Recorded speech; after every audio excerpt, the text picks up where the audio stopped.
आज यहाँ पर कह रहे हैं कि टीयर गैस छोड़ा, लाठीचार्ज किया, लेकिन मुझे लगता है कि बच्चों को भी, जिन बच्चों को ये भड़काने का काम यहाँ पर कर रहे हैं, उन बच्चों को भी इमरजेंसी की किताब अगर वो पढ़ ले तो उनको पता चल जाएगा कि डिक्टेटरशिप क्या है, तानाशाही क्या है, कि तानाशाही सर अभी टाइम है,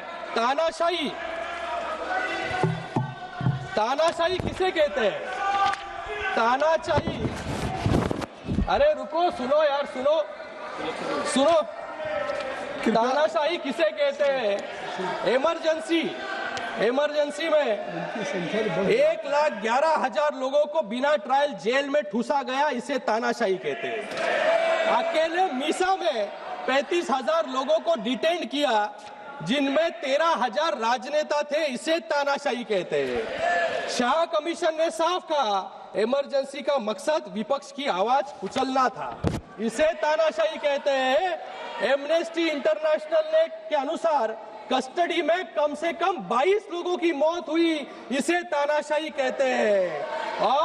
और सुनो, सरकार ने तो बच्चों की बात सुनी, जो आंदोलन कर रहे थे बच्चे, उनको सुना, उनसे बात की। जितेंद्र सिंह यहाँ पर बैठे, नड्डा जी है, वो गए, उनसे बात की, उनको क्या चाहिए उनके बारे में सुना और यहाँ पर रिफॉर्म्स लाने का काम किया। आज बिल यहाँ पर पारित हो रहा है, लेकिन इन्होंने क्या किया?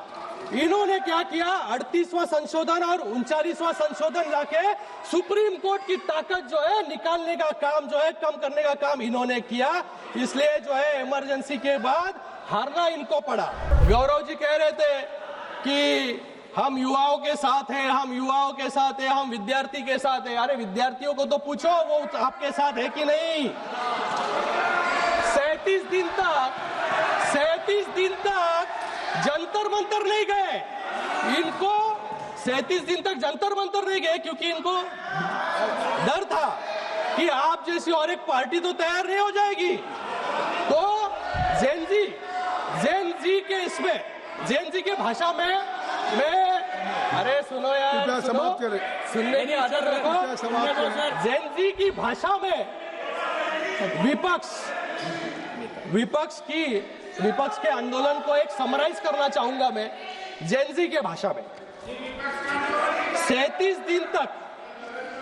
दिन तक तो ये जंतर मंतर नहीं गए, तो इनको MIA हो गया। MIA क्या है? MIA missing in action.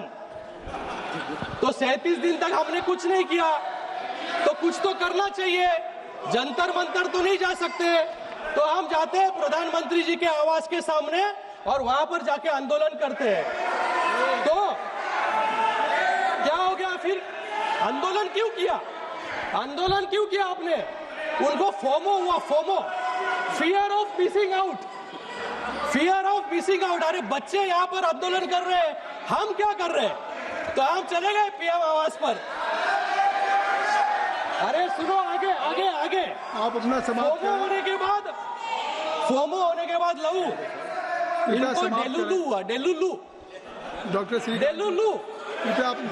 Dilution Shrikant जी, इनको लगा छात्र हमारे साथ आएंगे श्रीकांत जी, आपका प्रधानमंत्री के घर के इधर जाने के बाद, लेकिन छात्र तो कोई आए नहीं। ये अकेले वहाँ पर 2.5 घंटे जो है धरना देते बैठे वहाँ पर। और इसलिए तो ये जेनजी की भाषा में जो है आज और इनको इतनी इनसिक्योरिटी है कि लास्ट में सपा को फोन करके बोला कि बाबा मैं उधर जा रहा हूँ। 2 घंटे के बाद, 2.5 घंटे के बाद सपा के लोग आए और 1 मिनट में पुलिस। अब समाप्त करें कृपया।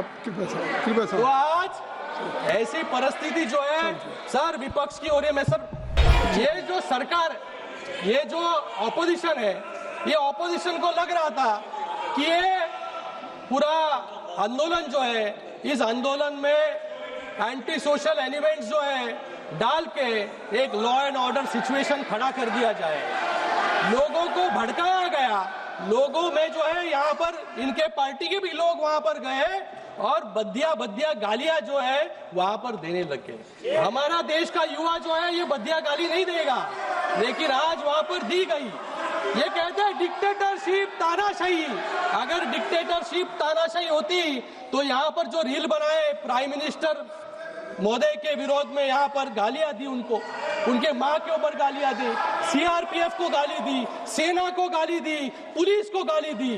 अगर डिक्टेटरशिप नहीं होती यहाँ पर तो ये गाली देने की हिम्मत कोई करता नहीं। आज यहाँ पर जो है डेमोक्रेसी है, इसलिए हमने स्टूडेंट के साथ बात की, स्टूडेंट्स को बुलाया, उनके बारे में उनको क्या चाहिए ये सुना, और आज तो उनके ऊपर के मुकदमे भी हमने वापस ले लिए। इसे डेमोक्रेसी कहते हैं। डेमोक्रेसी को कुचलने का काम जो है इमरजेंसी के वक्त हुआ। तो इसलिए मैं आज यहाँ पर इस बिल का पूरी ताकत के साथ समर्थन करता हूँ, और थोड़ी बुद्धि जो है इनको आ जाए, इसके बारे में भी भगवान से प्रार्थना करता हूँ। धन्यवाद। प्लीज डॉक्टर श्रीकांत सिंधे जी, झाला का? हो गई बात। I have given you opportunity. I have given you opportunity. Whatever you have raised issues, I think so. Only honorable speaker will look into it. Dr. Srikant Sindhe ji, please. No, nothing will go on record except Dr. Srikant Sindhe. Nothing will go on record. Walkout करो। Dr. Srikant. बहुत बहुत धन्यवाद अध्यक्ष महोदय कि आपने मुझे इस महत्वपूर्ण बिल पर बोलने का अवसर दिया। आज देश के करोड़ों युवाओं के भविष्य, उनकी आशाओं और उनकी मेहनत को सम्मान देने वाले अत्यंत महत्वपूर्ण ऐतिहासिक bill the public examination prevention of unfair means amendment bill 2026 पर बोलने का मुझे अवसर दिया, उसके लिए मैं बहुत बहुत धन्यवाद अदा करता हूँ। आज मैं अपने भाषण की शुरुआत उन 21 युवाओं को श्रद्धांजलि देते हुए करना चाहता हूं जिन्होंने पेपर लीक से हताश होकर आत्महत्या कर ली। आज मैं यहां पर सिर्फ अपनी पार्टी की ओर से नहीं, बल्कि करोड़ों छात्रों की उम्मीद और उनके लिए यहां पर खड़ा हूं, जो रात दिन एक करके एंट्रेंस एग्जाम की तैयारी करते हैं। मैं उस माँ के लिए यहाँ पर खड़ा हूँ जिस माँ ने अपने बेटी की पढ़ाई के लिए अपने गहने तक बेच दिए। मैं उस पिता के लिए खड़ा हूँ जिसने साहूकार से भारी कर्जा लिए ताकि उसका बेटा, उसकी बेटी आगे जाकर इस नीट की एग्जाम हो या अलग कोई एग्जाम हो, डॉक्टर बने, इंजीनियर बने, अफसर बनेगा और अपनी परिवार को गरीबी से बाहर निकालेगा। महोदय, मैं सिर्फ एक जनप्रतिनिधि नहीं हूं, मैं एक डॉक्टर भी हूं।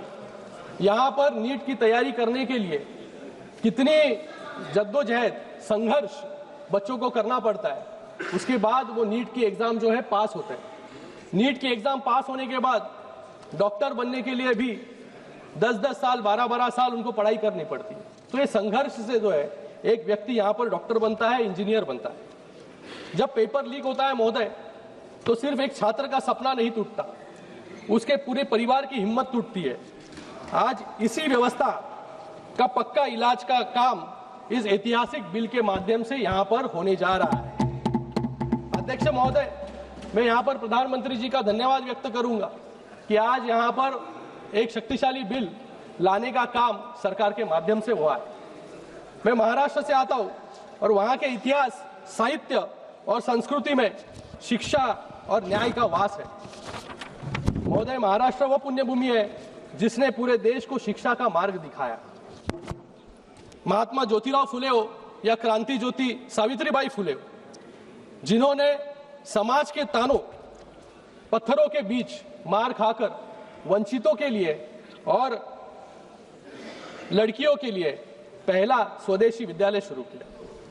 राजश्री छत्रपति शाहू महाराज ने कोल्हापुर में मुफ्त और अनिवार्य प्राथमिक शिक्षा लागू कर देश के सामने एक बड़ा आदर्श खड़ा किया। मैं उस महाराष्ट्र से आता हूं जहां पर डॉक्टर बाबा साहेब अम्बेडकर जी ने हमें मूल मंत्र दिया था, शिक्षित बनो, संगठित रहो और संघर्ष करो। बाबा साहेब ने हमें सिखाया कि अन्याय के खिलाफ लड़ना हमारा लोकतांत्रिक अधिकार है। आज जो युवा अपने भविष्य के लिए संघर्ष कर रहे हैं, मैं उनसे कहना चाहता हूं कि शांतिपूर्वक तरीके से अपने हक की मांग करना और अपनी आवाज उठाना हमारी महान संस्कृति का हिस्सा रहा है। हमारी सरकार आपके इस संघर्ष में पूरे ताकत के साथ आपके साथ में खड़ी है। हम युवाओं के इस आक्रोश का केवल आंदोलन नहीं मानते, बल्कि शिक्षा व्यवस्था में एक ऐतिहासिक बदलाव का अवसर मानते हैं। यह केवल एक विरोध नहीं है, बल्कि एक सुरक्षित और पारदर्शी व्यवस्था के निर्माण की शुरुआत है। आज मैं इस सदन के माध्यम से अपने देश के हर एक युवा को बहुत ही भावनिक अपील यहां पर करना चाहूंगा कि कोई भी एक परीक्षा जो है आपकी जिंदगी यहां पर तय नहीं कर सकता। कोई एग्जाम में आप फेल हो जाए तो आप जो यहां पर आत्महत्या जो करते हैं, मुझे लगता है उसके पहले अपने परिवार के बारे में, अपने देश के बारे में भी आपको सोचना बहुत जरूरी है। युवाओं को मुझे लगता है छत्रपति शिवाजी महाराज जी से प्रेरणा लेनी चाहिए, जिन्होंने महज 16 साल की उम्र में, जब महाराष्ट्र में, पूरे देश में मुगल का साम्राज्य था, वहां पर सिर्फ 16 साल की उम्र में उन्होंने तोरना किला जीतकर स्वराज्य की पहली नींव रखने का काम महाराष्ट्र से किया। उसके बाद पूरे अटक से कटक तक मराठा साम्राज्य को स्थापित करने का काम किया। मुझे आज यहाँ पर विक्रम बत्रा और मनोज पांडे जी की भी याद आती है। 2 दिन पहले ही हमने कारगिल विजय दिवस यहाँ पर मनाया। उन्होंने महज 23-24 साल की उम्र में देश के लिए अपने प्राणों की आहुति दी। मुझे लगता है कि युवाओं को इन सभी से प्रेरणा लेना बहुत जरूरी है। मैं आपको विश्वास दिलाता हूं कि हमारे प्रधानमंत्री नरेंद्र मोदी जी और पूरी सरकार आपके साथ ताकत के साथ खड़ी है। पेपर लीक की घटनाओं के तुरंत बाद हमारी सरकार ने रिकॉर्ड समय में ऐसे कड़े कानून बनाए, निर्णय लिए कि जिससे आने वाले समय में पेपर लीक जैसी घटनाएं न हो। हमने सिर्फ निंदा नहीं की, बल्कि सिस्टम की सफाई की। सीबीआई ने तुरंत एक्शन लिया। दिल्ली से लेकर पुणे तक 14 एक्यूज को जेल में डालने का काम किया। एनटीए में 47 अधिकारियों को टर्मिनेट करने का काम किया। इसे कहते हैं नैतिकता, और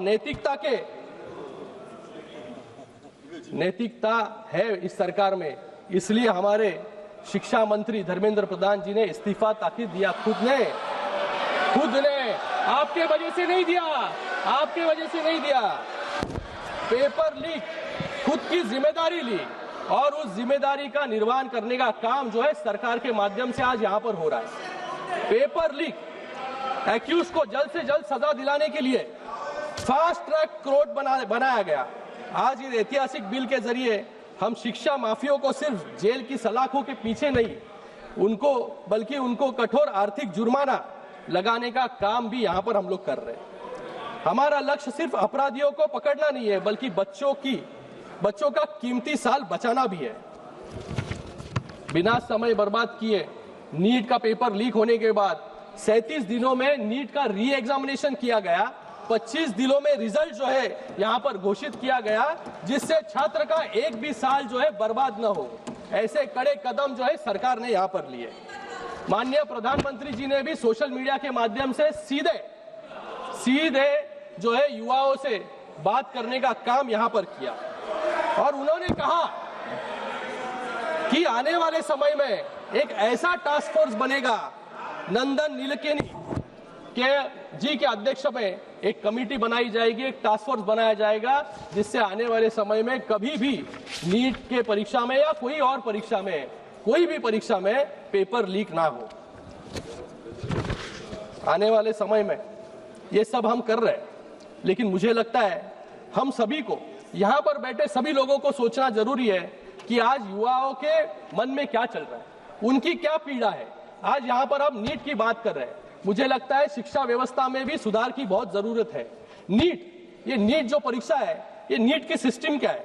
ये नीट एक परीक्षा है, एक दिन और एक मौका हम हमारे युवाओं को यहां पर देते हैं। एनटीए एजेंसी जो है, ये सेंटर कहां होगा, कौन से डेट पर नीट होगी, ये सब डिसाइड करने का काम जो है एजेंसी के माध्यम से यहां पर किया जाता है। लेकिन मुझे यहां पर कहना है कि छात्रों की सालों की तपस्या, उनके परिवारों की उम्मीदें और उनका पूरा भविष्य सिर्फ 3 घंटे में और उस एक दिन में हम कैसे तय कर सकते हैं। मुझे लगता है कि इस नीट कि परीक्षा जिस प्रकार से होती है या और कोई परीक्षा होती है, क्योंकि अगर उस दिन वो छात्र 2 साल उसने मेहनत की, पढ़ाई की, उस एक दिन पर वो छात्र जो है बीमार हो गया, उसके घर में जो है कोई बीमार हो गया, घर में कोई चल बसा, या वो कोई दूर दराज गांव में रहता है, वहां पर बाढ़ आ गई, लेकिन उस एक दिन उधर वहां पर आकर उसने अगर परीक्षा नहीं दी तो उसका पूरा 1 साल जो है वहां पर बर्बाद होता है। तो मुझे आपसे भी कहना है यहाँ पर कि हमको ये सिस्टम को बदलना जरूरी है। हम यहाँ पर जो है क्यों डिसाइड कर रहे हैं कि एक ही साल, वो साल में एक ही बार क्यों परीक्षा दें? बाकी अगर हम देशों में देखेंगे तो उस देशों में जो है परीक्षा कई बार आप दे सकते हो, साल में कई बार, जीमैट हो, जीआरई हो। इस परीक्षा में आप अगर अमेरिका में जाओगे तो अमेरिका में कई बार, साल में कई बार परीक्षा दे सकते हो आप, और उस परीक्षा का रिजल्ट तुरंत लगता है, लेकिन उसका एडमिशन जो है साल में एक बार होता है। तो मुझे लगता है कि ऐसी व्यवस्था को अपनाना चाहिए, क्योंकि आज टेक्नोलॉजी आगे जा रही है, एआई है, इसके माध्यम से हम सब लोग को मिलकर इसमें एक अलग रिफॉर्म लाने की जरूरत है। जीमैट हो, जीआरई हो, तो मल्टीपल अटेम्प्ट जो है, चांसेस जो है उसको देना बहुत जरूरी है। लव कृष्णा जी ने यहाँ पर कहा कि एक बैंक बनाया जाए, क्वेश्चन बैंक। मुझे लगता है कि ये पेपर लीक क्यों होता है, क्योंकि सबका पेपर जो है सेम होता है। अगर हम क्वेश्चन बैंक, एक जनरलाइज क्वेश्चन बैंक बनाएंगे बड़ा, और उसमें से अगर एआई जनरेटेड क्वेश्चंस निकले जिसका वेटेज सेम हो, और परीक्षा में जाने के पहले परीक्षा सेंटर पर, अरे सुन लेना राहुल, तो क्यों चिल्ला रहे हैं? अरे बाप, पीछे वाले राहुल को बोल रहा हूँ, पीछे वाले राहुल कासवान को बोल रहा हूँ, आप मत उत्तेजित होइए। श्रीकांत शिंदे जी, श्रीकांत शिंदे जी, यहाँ पर ध्यान मत दीजिए, आप बोलिए। सभापति महोदय, केवल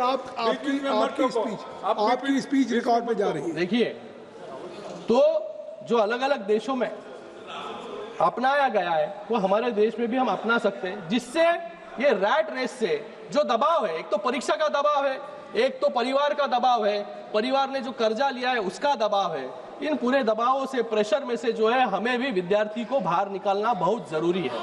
आज एक परीक्षा किसको जन्म दिया जाए? लव कृष्णा जी ने यहाँ पर कहा, एक बड़ा साम्राज्य यहाँ पर कोचिंग क्लासेस का खड़ा हो चुका है।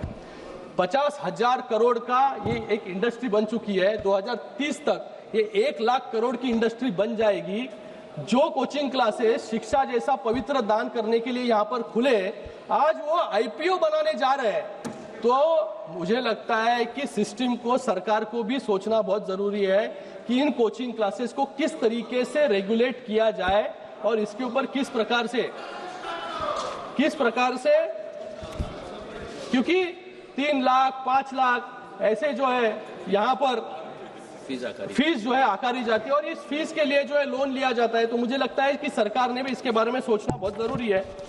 आज हमारे महाराष्ट्र में जब शिंदे साहब मुख्यमंत्री थे, तब हमने EWS, SCBC, OBC जिसकी आय 8 लाख से कम है, ऐसी बेटियों के लिए जो है शिक्षा पूरी तरीके से मुफ्त जो है वहां पर जो है करने का काम वहां पर किया। इसके बारे में भी हम यहाँ पर सोच सकते हैं। मुझे यहाँ पर कहने में आनंद होता है कि जिस तरीके से हमने टैक्सेशन रिफॉर्म्स लाया, GST कानून लाकर, IBC कानून लाकर बैंकिंग रिफॉर्म्स किया, लेबर कोड्स लाकर मजदूरों को सशक्त किया, उसी तरीके से आज इस बिल से एजुकेशन रिफॉर्म्स लाने का काम, अकाउंटेबिलिटी लाने का काम जो है हम लोग यहाँ पर कर रहे हैं। आज यहाँ पर सब लोग चिल्ला रहे थे, गौरव जी ने भी यहाँ पर कहा, गौरव जी ने यहाँ पर दिनकर जी की कविता, उसके साथ में अलग अलग कवियों की यहाँ पर बात की।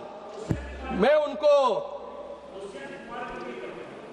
उनको रामधारी सिंह दिनकर जी की 1962 में जब चीन का युद्ध हुआ, उस युद्ध के बाद दिनकर जी ने किसके लिए एक कविता लिखी थी? एक कविता में क्या लिखा था उन्होंने? घातक है जो देवता सदृश दिखता है, लेकिन कमरे में गलत हुक्म लिखता है। जिस पापी को गुण नहीं गोत्र प्यारा है, समझो उसने ही हमें यहाँ मारा है। ये मैं इसके अंदर विश्लेषण में नहीं जाऊंगा गौरव जी, ये किसके लिए लिखा है सबको पता है किसके लिए लिखा था। और सुनिए उसी दिनकर जी ने और भी लिखा, सिंहासन खाली करो कि जनता आती है, और इसी के बाद में 1975 में इमरजेंसी जो है उसका स्ट्रगल जो है शुरू। इमरजेंसी के खिलाफ आंदोलन जो है इसी कविता के साथ जो है शुरू हुआ। आज यहाँ पर कह रहे हैं कि टीयर गैस छोड़ा, लाठीचार्ज किया, लेकिन मुझे लगता है कि बच्चों को भी, जिन बच्चों को ये भड़काने का काम यहाँ पर कर रहे हैं, उन बच्चों को भी इमरजेंसी की किताब अगर वो पढ़ ले तो उनको पता चल जाएगा कि डिक्टेटरशिप क्या है, तानाशाही क्या है। कि तानाशाही सर अभी टाइम है। तानाशाही किसे कहते हैं? तानाशाही, अरे रुको, सुनो यार, सुनो। तानाशाही किसे कहते हैं? इमरजेंसी में 1,11,000 लोगों को बिना ट्रायल जेल में ठूसा गया, इसे तानाशाही कहते हैं। अकेले मीसा में 35,000 लोगों को डिटेन किया, जिनमें 13,000 राजनेता थे, इसे तानाशाही कहते हैं। शाह कमीशन ने साफ कहा, इमरजेंसी का मकसद विपक्ष की आवाज कुचलना था, इसे तानाशाही कहते हैं। एमनेस्टी इंटरनेशनल ने के अनुसार कस्टडी में कम से कम 22 लोगों की मौत हुई, इसे तानाशाही कहते हैं। और सुनो, सरकार ने तो बच्चों की बात सुनी, जो आंदोलन कर रहे थे बच्चे, उनको सुना, उनसे बात की। जितेंद्र सिंह यहाँ पर बैठे, नड्डा जी है, वो गए, उनसे बात की, उनको क्या चाहिए उनके बारे में सुना और यहाँ पर रिफॉर्म्स लाने का काम किया। आज बिल यहाँ पर पारित हो रहा है, लेकिन इन्होंने क्या किया? 38वां संशोधन और 39वां संशोधन लाके सुप्रीम कोर्ट की ताकत जो है निकालने का काम जो है, कम करने का काम इन्होंने किया। इसलिए जो है इमरजेंसी के बाद हारना इनको पड़ा। यहाँ पर ये कह रहे हैं कंटिन्यूसली, यहाँ पर गौरव जी कह रहे थे कि हम युवाओं के साथ हैं, हम विद्यार्थी के साथ हैं। अरे विद्यार्थियों को तो पूछो वो आपके साथ है कि नहीं। 37 दिन तक जंतर मंतर नहीं गए, इनको 37 दिन तक जंतर मंतर नहीं गए, क्योंकि इनको डर था कि आप जैसी और एक पार्टी तो तैयार नहीं हो जाएगी। तो जेनजी के भाषा में अरे सुनो यार, सुनने की आदत रखो। जेनजी की भाषा में विपक्ष के आंदोलन को एक समराइज करना चाहूंगा मैं जेनजी के भाषा में। 37 दिन तक तो ये जंतर मंतर नहीं गए, तो इनको MIA हो गया। MIA क्या है? MIA missing in action. तो 37 दिन तक हमने कुछ नहीं किया, तो कुछ तो करना चाहिए। जंतर मंतर तो नहीं जा सकते, तो हम जाते हैं प्रधानमंत्री जी के आवास के सामने और वहां पर जाके आंदोलन करते हैं। तो क्या हो गया फिर? आंदोलन क्यों किया आपने? उनको फोमो हुआ, फियर ऑफ मिसिंग आउट। अरे बच्चे यहाँ पर आंदोलन कर रहे हैं, हम क्या कर रहे हैं? तो हम चले गए PM आवास पर।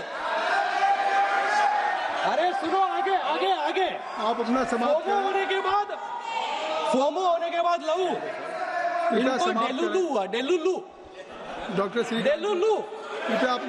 डेल्यूशन। श्रीकांत जी, इनको लगा छात्र हमारे साथ आएंगे श्रीकांत जी, आपका प्रधानमंत्री के घर के इधर जाने के बाद, लेकिन छात्र तो कोई आए नहीं। ये अकेले वहाँ पर 2.5 घंटे जो है धरना देते बैठे वहाँ पर। और इसलिए तो ये जेनजी की भाषा में जो है आज और इनको इतनी इनसिक्योरिटी है कि लास्ट में सपा को फोन करके बोला कि बाबा मैं उधर जा रहा हूँ। 2 घंटे के बाद, 2.5 घंटे के बाद सपा के लोग आए और 1 मिनट में पुलिस। अब समाप्त करें कृपया। तो आज ऐसी परिस्थिति जो है सर विपक्ष की हो रही है। मैं सर अभी तो ताकत बढ़ गई सर, पहले मैं 20 मिनट बोलता था, अभी 13 लोग हैं सर। 24 मिनट हो गया, 24 तो मिनट हो गया।